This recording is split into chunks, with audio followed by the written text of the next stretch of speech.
कर्पूरगौरं करुणावतारं संसारसारं। ओम शिवा, जय माता दी। आज हम बात करेंगे पति और पत्नी के बीच में अगर अनबन रहती है, कलह रहता है और उससे पूरा परिवार, पूरा घर डिस्टर्ब रहता है, तो उसमें क्या कारण होते हैं। देखिए, इसमें मैं जो आपको समझाऊंगा वो केवल अपने अनुभव के आधार पर ही आपको बताऊंगा, ज्ञान दूंगा। इसमें 3 बेसिक कारण होते हैं। सबसे पहला कुंडली से, जो आपका लग्न होता है जन्म कुंडली से। दूसरा, जिस घर में आप रहते हैं वहाँ वास्तु से। और तीसरा, आपके बॉडी यानी कि प्राण शरीर में बहने वाली ऊर्जा से।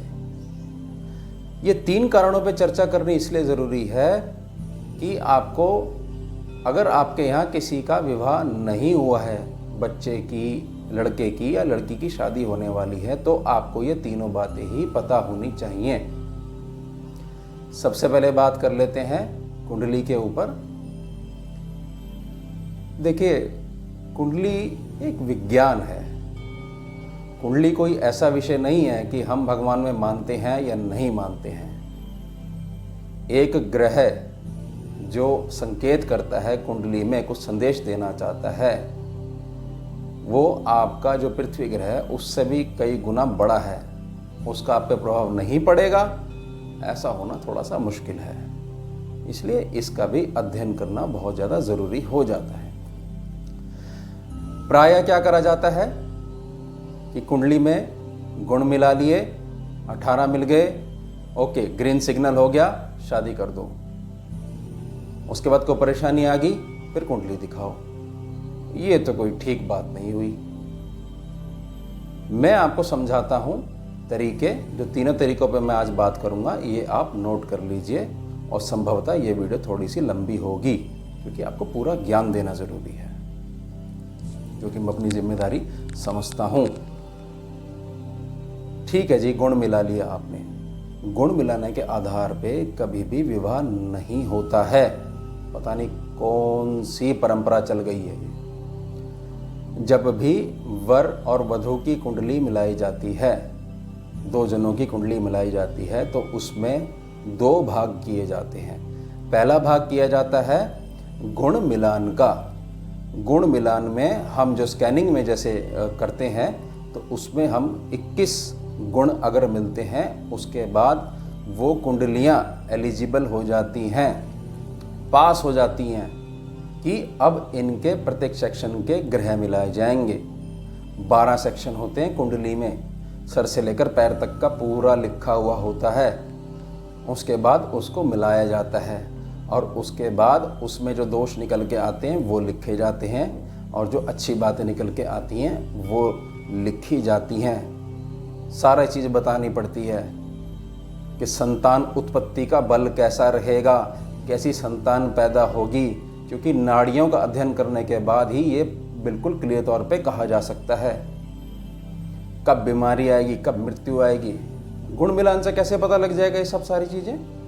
ये कभी भी पता नहीं लग सकती। तो इस चीज़ का ध्यान रखना चाहिए। ये तो होगा पहला कारण। यहाँ चूक होगी तो कला होगी ही होगी, क्योंकि आपने पूर्ण रूप से काम नहीं करा कुंडलियों पे। केवल गुण मिलान के आधार पर आपने 2 लोगों को आज्ञा दे दी, हाँ अब आपका जीवन सुगमता से बीतेगा। फिर गड़बड़ कैसे हो रही है? यानी कहीं ना कहीं कुछ ना कुछ कमी तो रही ही होगी। दूसरी चीज, अगर वो ठीक प्रकार से करा है, फिर कला होती है, तो जहां आप रहते हैं, जो आपका घर है, वहां किसी प्रकार की कमी, हाँ वहां हो सकती है। देखिए, आपके घर का जो दक्षिण पूर्वी कोना अग्नि कोण और शुक्र पड़ता है वो, और आपका नॉर्थ ईस्ट कॉर्नर ईशान कोण उत्तर पूर्वी कोना, ये दोनों कोने ही रीड कर लेने के बाद पता लग जाता है हाँ कलह किस कारण से हो रही है। बेसिकली पति पत्नी के बीच में, जो उस समय मुखिया होते हैं, दोनों ही मुखिया होते हैं जी। ये आप उससे मत जोड़ लीजिएगा कि पति मुखिया होता है या कई जगह पत्नी मुखिया होती है, नहीं दोनों ही मुखिया होते हैं। ग्रह तो या वास्तु तो दोनों तरीके से फर्क डालेगा उन पे, वो छोड़ेगा थोड़ी। सीधे प्रकार से उसकी एनर्जी आपसे हाई है, वो आपको दबा देगा। यही एनर्जी का बेसिक रूल है, एनर्जी इसी तरह ट्रैवल करती है। अगर आपके यहाँ कोई भी भारी सामान अग्नि कोण की तरफ नहीं रखा गया है तो भी कला होगी, और आपके यहाँ अगर कोई भी भारी सामान या थोड़ी सी गंदगी भी इधर रहती है आपके ईशान कोण पे तो भी कला होगी। तो आप अपने तरीके से अपनी बुद्धि और विवेक का प्रयोग करते हुए सबसे पहले ईशान कोण को देखिए, वहाँ क्या है। उत्तर पूर्वी कोना, ये होता है कोना जहाँ वो दोनों दिशाएं आके मिल रही हैं, उस कोने में देखिए क्या है। उसके बाद अग्नि कोण को चेक करिए। घर में बहुत ज़्यादा भारी सामान अगर कहीं और रखा हुआ है तो उसको उठा के अग्नि कोण में रखिए, जिससे कि एनर्जी का डिस्ट्रीब्यूशन थोड़ा सा बैलेंस हो पाए। इसका ध्यान रखिएगा। तीसरी चीज देखिए, वास्तु का अपना एक अलग रोल है। ठीक है, वास्तु प्रभावित करती है, कई बार छोड़ भी देती है, थोड़ा सा ग्रह का मिला जुला प्रभाव भी हो जाता है। उसके साथ साथ जो आपका प्राण शरीर है, जैसा कि मैंने पिछली वीडियो बॉडी स्कैनिंग में समझाने की कोशिश करी थी आपको कि कैसे एनर्जी बहुत ज़्यादा फर्क डाल के बहुत ज़्यादा खराब कर देती है सिस्टम। तो आपका प्राण शरीर अगर प्रभावित हो गया नेगेटिव एनर्जी से, चाहे वो किसी भी लेवल की हो, तो कला होगी ही होगी या बीमारी होगी ही होगी। क्योंकि कुंडली में आप पास हो गए, वास्तु में पास हो गए, फिर क्या रह गया? फिर तो आपकी बेसिक ऑरा रह गई, आवामंडल रह गया। अब इसमें मैं आपको एक केस समझाता हूं। मेरे पास एक केस आया था जिसमें कि जो वाइफ थी, उन्होंने मुझे फ़ोन करके बोला कि मेरे हस्बैंड बहुत ज़्यादा कलह कर रहे हैं पिछले 15 दिनों से, और मुझे आज ये लगता है गुरुजी कि हाथापाई होगी और बहुत कुछ बुरा होने वाला है। उनका फ़ोन मेरे को शाम के समय आया, 5 बजे करीब। मैंने उसी समय उनके हस्बैंड की वहीं फ़ोन पे ही ऑरा चेक करी, तो वो देख के मैं बहुत ज़्यादा परेशान हो गया। मैंने उनसे ये पूछा, ये कहाँ बैठते हैं आजकल? इनकी ऑरा लेवल 12 से ऊपर जा चुकी है, ये तो आज अगर आ जाते हैं घर में तो ये तो कांड हो जाएगा, आज पता नहीं क्या का क्या अनिष्ट हो जाए। तो उन्होंने बोला कि वो मुझे सुबह से फ़ोन कर करके बोल रहे हैं, भाई मैं शाम को आता हूँ, तेरे को मैं तब देखूँगा। भूल गए विवेक कैसे धर्मपत्नी से बात करी जाती है, इतने बड़े बड़े बच्चे हो गए, सब कुछ भूल गए। क्यों? एनर्जी बहुत ज़्यादा नेगेटिव घुस गई। उसी समय मैंने उनको टाइम दिया। मैंने कहा भाई उन पे बिल्कुल काम नहीं करा जाएगा, और आप बिल्कुल भी मत बोलिएगा कि मेरी बात हुई है आपसे। आप स्वयं बैठिए अपने घर में, जैसे बॉडी स्कैनिंग में मैं बिठा देता हूँ।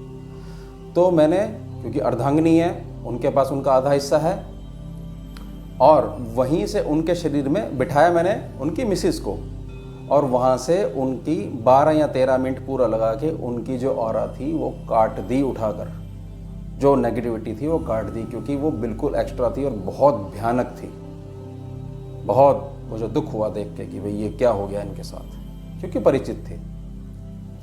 वो घर आए, गुस्से में थे, स्नान करा और चुपचाप सो गए। सुबह उनकी मिसिस का दोबारा फ़ोन आया कि बहुत अच्छा हो गया जी, चमत्कार हो गया, पता नहीं कैसे वो चुपचाप हो गए और अब वो खुश हैं।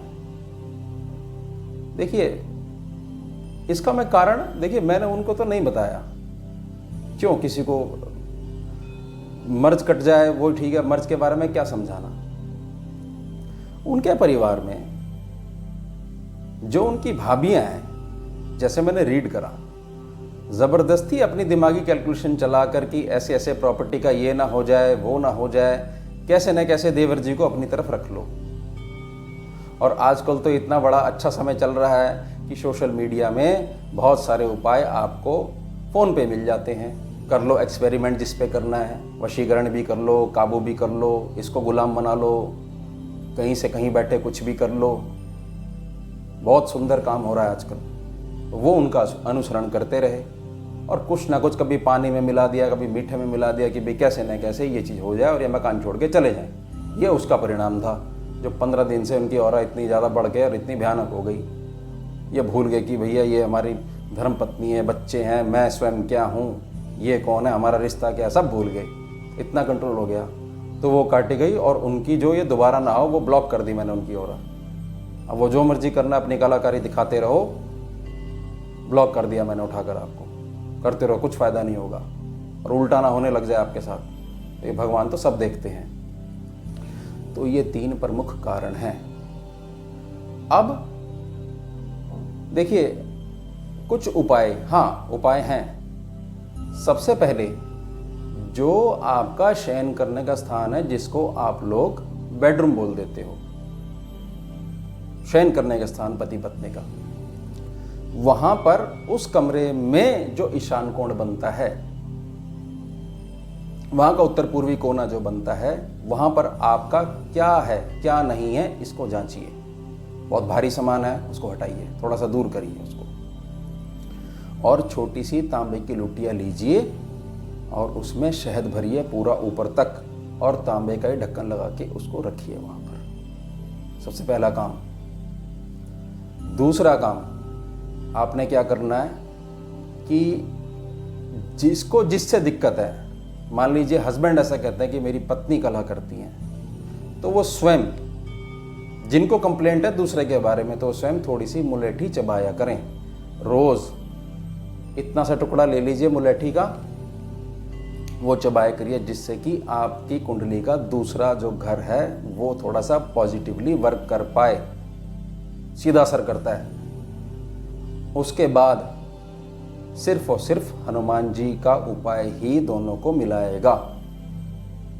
देखिए यहां पर मैं एक चीज क्लियर कर दूं कि व्यक्ति ये बोले कि हम सब कुछ करते हैं फिर कुछ नहीं होता, फिर वो आपका भाग्य है, फिर प्रारब्ध है आपका, या आप स्वयं अड़ के बैठ गए हैं कि हम कुछ नहीं करेंगे, कुछ करना नहीं चाहते, जो कुछ हो अपने आप हो, वो संभव नहीं है। यहाँ पर हनुमान जी का क्या उपाय है और क्यों हनुमान जी ही काम आते हैं जब संकट आता है। देखिए हनुमान जी की ताकत क्या है, इसको थोड़ी सी बात में समझिए। भगवान का जो पालनकर्ता का जो रूप है, श्री हरि, श्री लक्ष्मीपति, श्री नारायण, उनका स्वभाव क्या है? उनका स्वभाव है कि जब वो शयन करते हैं भगवान, जब अपने ही माहेश्वर तेज का अनुसरण करते हैं भगवान, लोगों को तो समझ में आता है। देखिए जिनको पूर्ण ज्ञान नहीं है कि भगवान सो रहे हैं, सोता तो कोई नहीं है, भगवान थोड़ी सो जाएंगे। तो भगवान जब वो जब साधना करते हैं, उसमें जो अपने ही माहेश्वर तेज का अनुसरण करते हैं, तो उनका आसन क्या है? शेषनाग की शैया। यानी कि सोचिए जो पूरे ब्रह्मांड की पालना करता है वो, उसकी ताकत और उनका आधार शेषनाग, यानी भगवान श्री राम और भगवान लक्ष्मण, हनुमान जी उनके सेवक, केवल राम नाम लेते हैं, वो कुछ नहीं करते, सिर्फ राम राम निकलता है और दोनों को अपने कंधे पर उठाकर उड़ जाते हैं। और सोचिए कितनी ताकत होगी उनके अंदर। कहाँ माता सीता और कहाँ रामचंद्र जी, मिला दिया। इसलिए हनुमान जी का ही उपाय काम आता है। आपको अभ्यास होना चाहिए थोड़ा सा, नित्य हनुमान चालीसा पढ़ने का, बंदर दिख जाए उनको केले वगैरह देने का, चने देने का, गुड़ चना देने का, बड़ा अच्छा उपाय है। आपकी बहुत सारी एनर्जी कट जाती है और शुद्ध हो जाती है। तो हनुमान जी के 12 नाम मैं बोल रहा हूं, आप इसको नोट कर लीजिए। जिसको तकलीफ है वो बोलेगा। पहले आपने लुटिया रख दी, फिर आप रोज मन ही मन या बोल बोल कर वैखारी मुद्रा में इसको बोलिए। नाम है ओम हनुमान, ओम अंजनी सुत, ओम वायुपुत्र, ओम महाबल, ओम रामेष्ट, ओम फाल्गुन सखा, ओम पिंगाक्ष, ओम अमित विक्रमा, ओम ऊदधिक्रमण, ओम सीता शोक विनाशन, ओम लक्ष्मण प्राणदाता, ओम दशग्रीव दर्पः।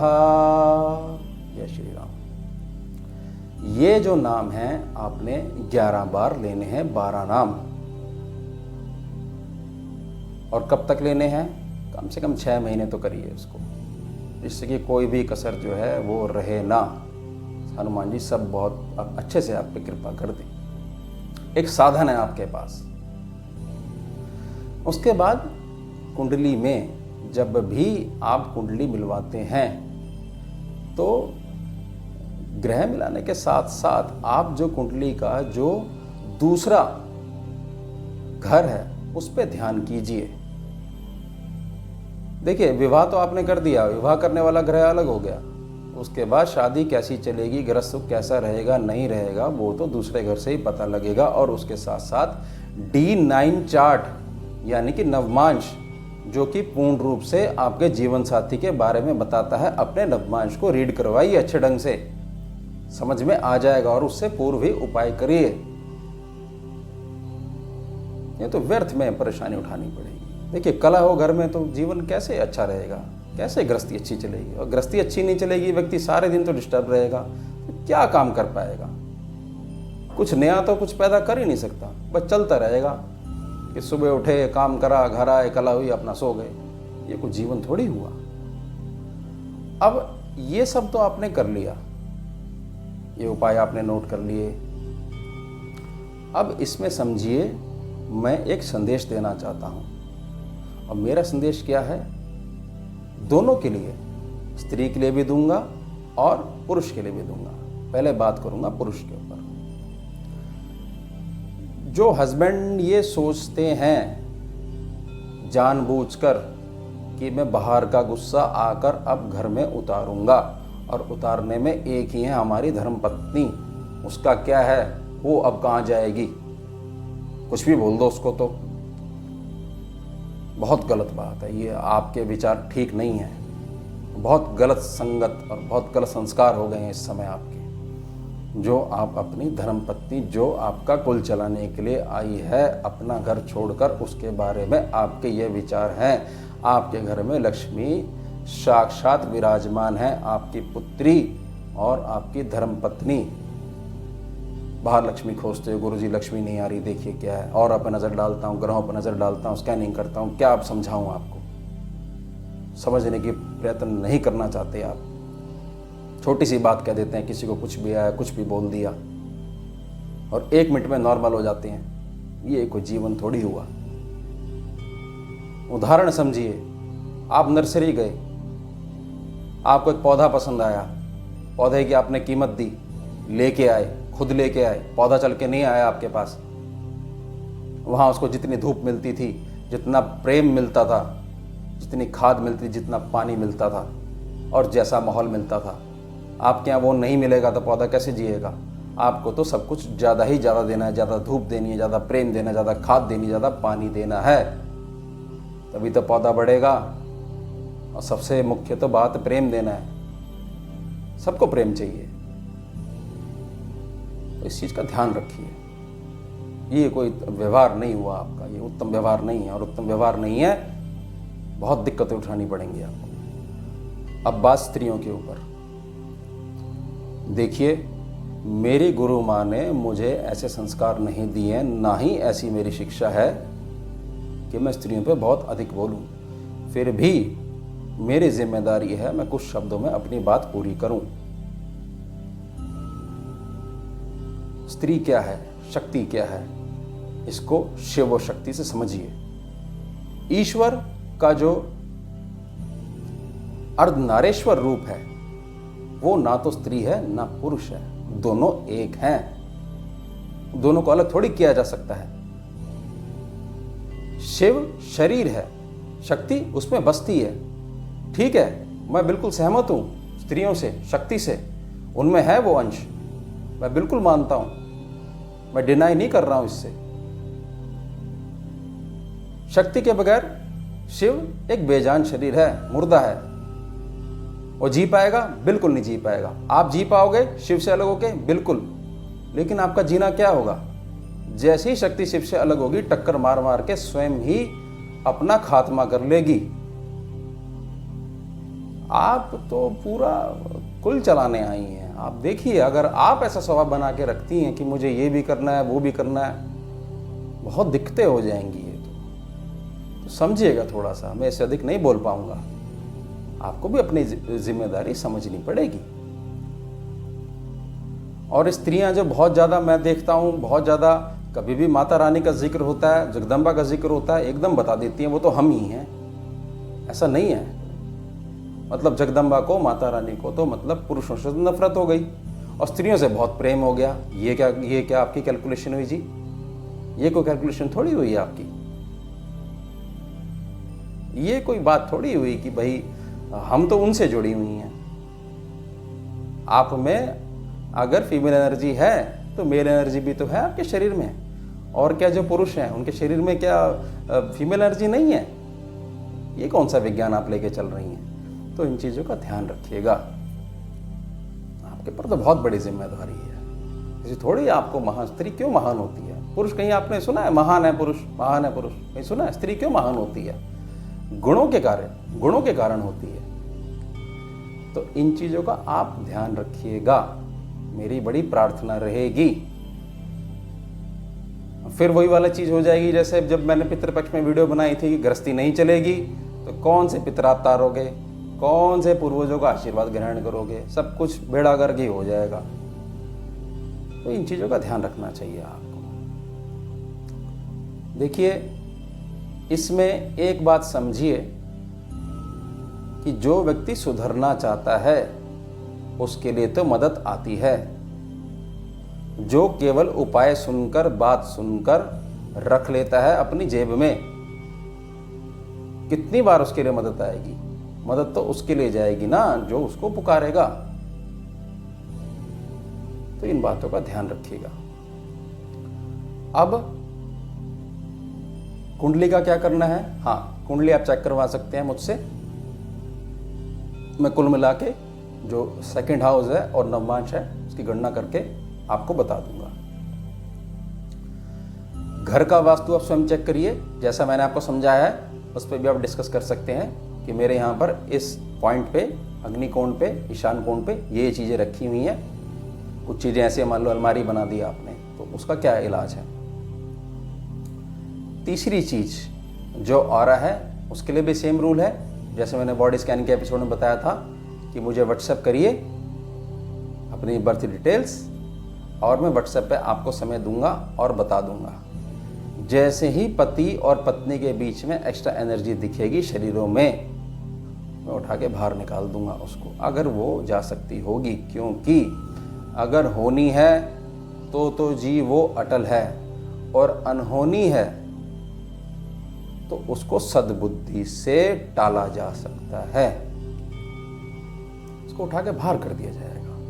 क्योंकि आप प्रयत्न करना चाह रहे हैं और प्रयत्न नहीं करना चाह रहे फिर तो जी कोई भी विवश हो जाएगा आपके आगे। कैसे उसकी विद्या काम करेगी? क्योंकि अनुसरण तो आप कर ही नहीं रहे, आप हिलना नहीं चाहते, आप अपनी आदतें नहीं छोड़ना चाहते, आप भूल जाते हैं। और जो ये जो हिसाब किताब आपका जो है ना, ये आगे चल के इतना ज़्यादा आपस में उलझ जाएगा कि मान लीजिए पति जो हैं वो इस प्रकार का व्यवहार करते हैं तो जो बच्चे हैं आपके, एक तो उनको नफरत हो जाएगी आपसे, आपके व्यवहार के कारण दूर हो जाएंगे, तो बुढ़ापे में कष्ट आपको पाएगा। सेम ही चीज स्त्रियों के लिए भी है, पत्नियों के लिए भी है। बच्चे पिताजी की तरफ हो जाएंगे, फिर आप देखो कैसे आप करोगे, कहाँ जाओगे। तो इन चीजों का ध्यान रखिएगा।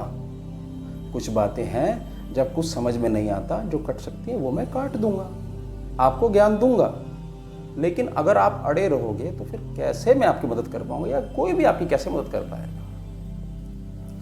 तो ये मेरा संदेश था और मैं आशा करता हूं कि ये हनुमान जी के 12 नाम जब आप लोगे 11 बार तो आपको लाभ अवश्य मिलेगा। मैंने काफ़ी जगह ये नाम दिए हैं, ये प्रोसेस करवाए हैं और भी चीज़ें, वास्तु पे भी थोड़ा सा काम करवाया है। बाकी तो हनुमान जी के नामों में ही इतनी शक्ति है कि वो अपने आप ही सद्बुद्धि आपको दे देते हैं। अगर आप प्राप्त करना चाहते हो तो ही केवल सिर्फ और सिर्फ तब ही ये चीज़ लागू होगी। हनुमान जी को और भी काम है। तो अगर आप इस विषय में और कुछ डिटेल जानना चाहते हैं तो आप कॉल कर सकते हैं, और एनर्जी के बारे में अगर कुछ डाउट्स हैं तो आप व्हाट्सएप करिए। जैसा मुझे ज्ञान है मैं सेवा करूंगा और पूर्ण सहयोग दूंगा आपको। और मेरे को बहुत अच्छा लगता है जब कोई गृहस्थी का केस मेरे पास आता है और वो मुझे वापस कॉल करके बोलते हैं गुरुजी बहुत अच्छा रहा, सब कुछ मंगल हो गया। मुझे बहुत आत्मविश्वास मेरा बढ़ता है।